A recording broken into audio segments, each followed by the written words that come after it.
Welcome back to the channel. This is the Action Figure Grader, and please comment and wish a very happy birthday to Mrs. Action Figure Grader. That is right, my wonderful better half.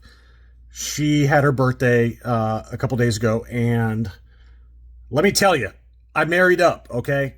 Some of you have met my wife. She's pretty darn good looking. So she's also a PhD in molecular genetics, and she runs a research lab and is a published author.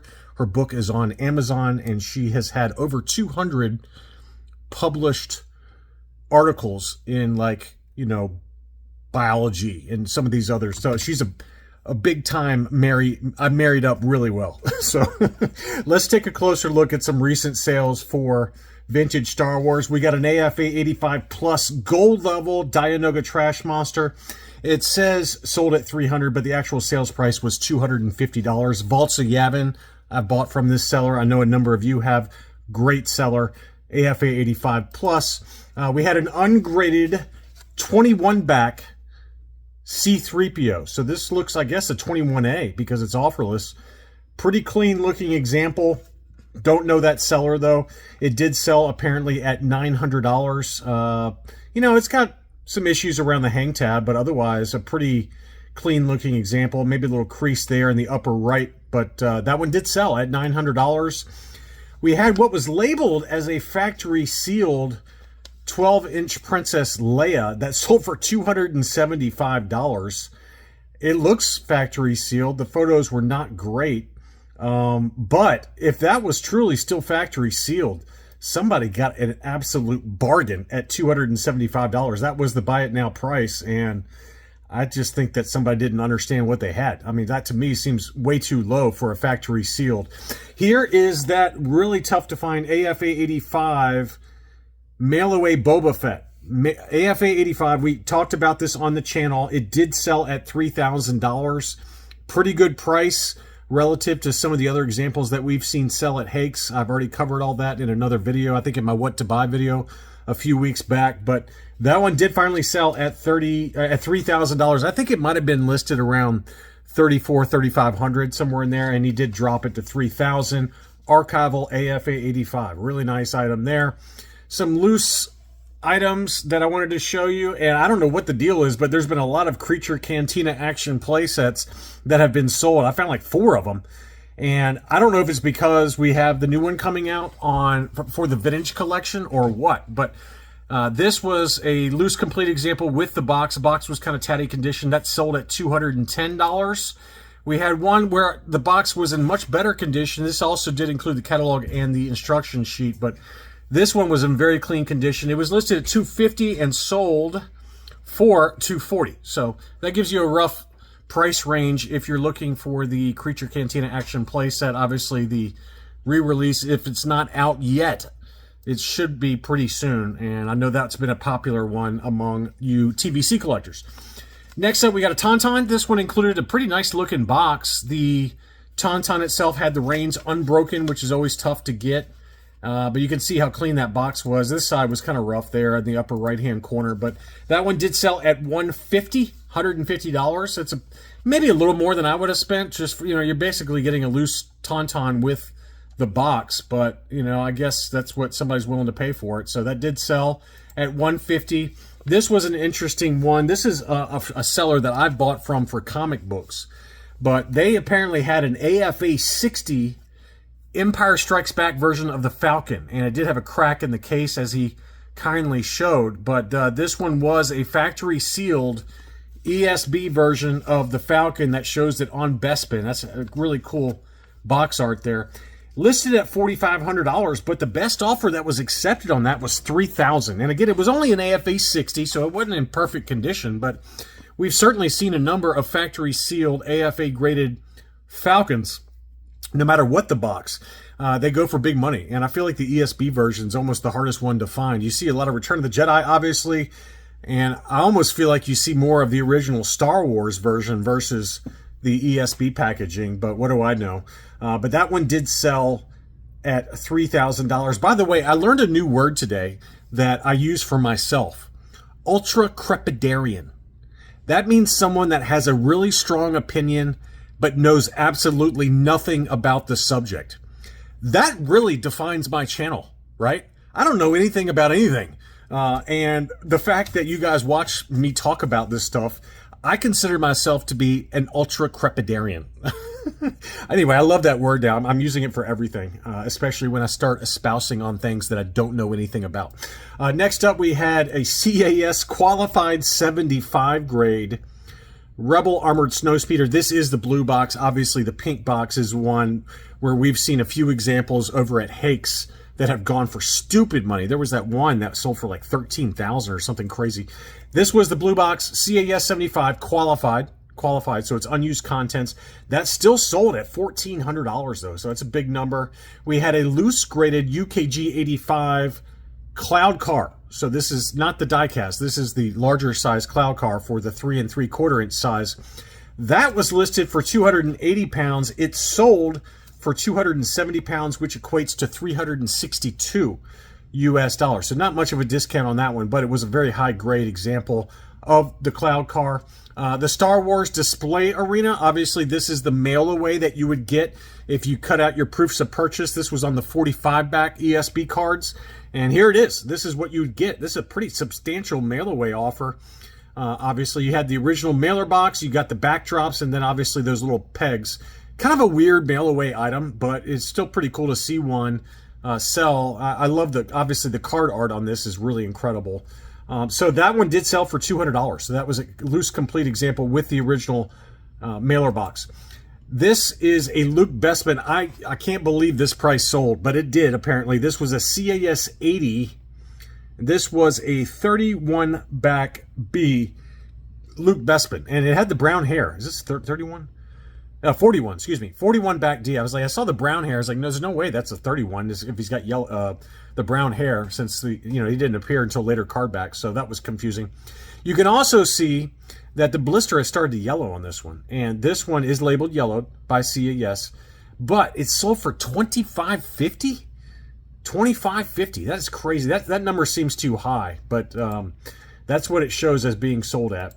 This I thought was a particularly pretty good deal. Now this one is a Palatoy, and it's not a it's not a Toy Tony. It's a 65 back D, but it's labeled no lightsaber, so no lightsaber inside. But more importantly, this one is a Spanish PBP figure inside. And you're like, John, how do you know that?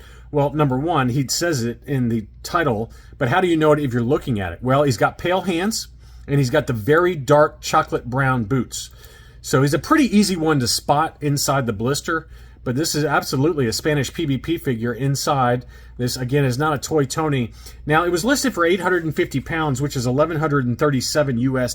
It sold for 680 pounds, which is $912. Now, that's a price I'd pay, personally. I mean, it's, a very...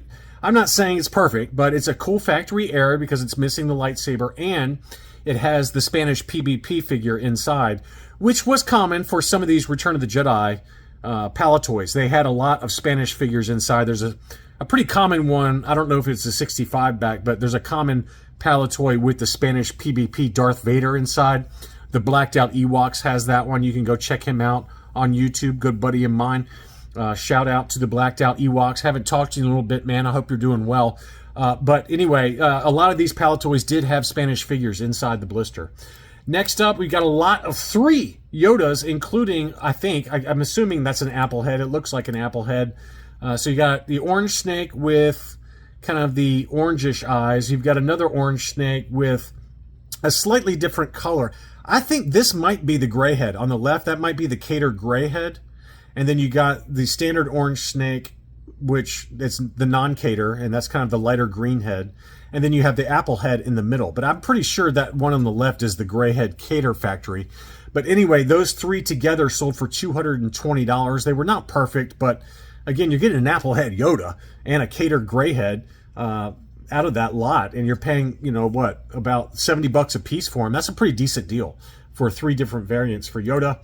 We had a low-grade AFA 6047 back Yoda. This one had the brown snake, which is a little tougher to find on ESB card backs. Usually you know, they were transitioning over. I don't remember when. I think it was a 41 back D. They started transitioning to the from the orange to the brown snake. But this is a brown snake with the black Pac-Man eyes, and AFA 60 that sold for $380. And somebody told me something about this particular one, and I can't remember what they meant to tell me. There was a Yoda expert that told me something that I should emphasize for this one. And now, of course, because my brain is so bad, I can't remember what it was. But there was something specific about this item that someone sent me a private message about it. And I'm sorry that I can't remember what it was, but there is something important about it. If it comes to me, I'll add a comment and I'll pin it on this video. But man, my memory is so bad. This was an interesting sale. Now, it was not labeled as such, but this is absolutely a prototype C-3PO action figure carrying case.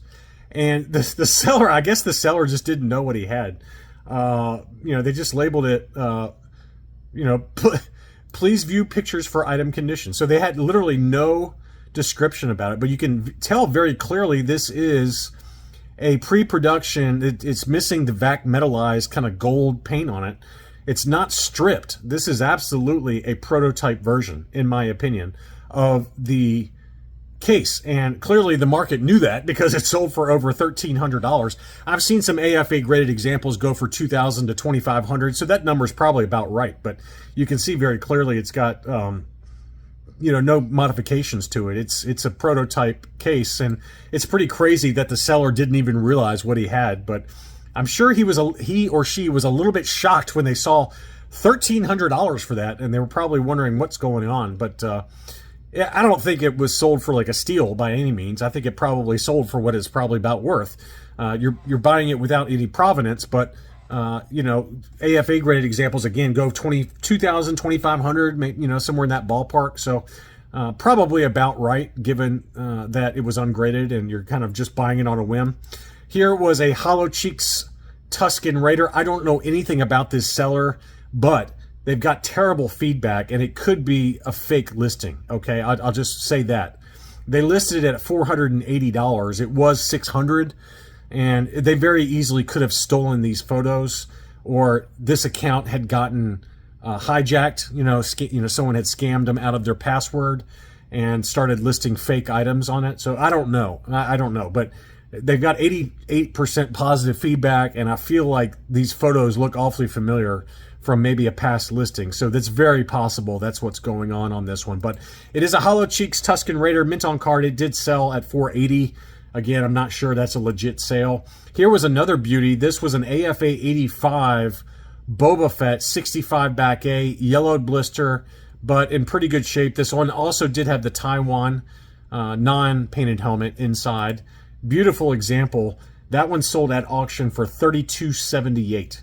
$32.78. So that's a big number, but it's an AFA 85. You could make an argument that that's actually a pretty decent deal for an AFA 85. So nice item there. Then we had some ungraded mocks. Just really quickly, we'll run through these. This was a 77 back Wicket. Pretty good condition. That one sold for $335 in an auction. We had a Darth Vader. This one was the 65 back A, and it was slightly yellowed blister, light, you know, some light wear in the upper right corner. That one sold in Canada for $455 Canadian dollars, which is 331 US dollars. Back to Papa Magic Games, the seller, they had a Stormtrooper. This one sold for $204. And then finally, we've got an Imperial Shuttle, 100% complete, apparently. Looks complete to me. Looks complete. Looks pretty good condition. That one did sell at $300. Now, this seller also had zero feedback. There's been a lot of zero feedback sellers on eBay lately, so buy with caution. Buy with caution. They've got, you know, it could be a new seller, so I'm not trying to dog them, but just buy with caution. You know, make sure you got some buyer protection going on by using PayPal.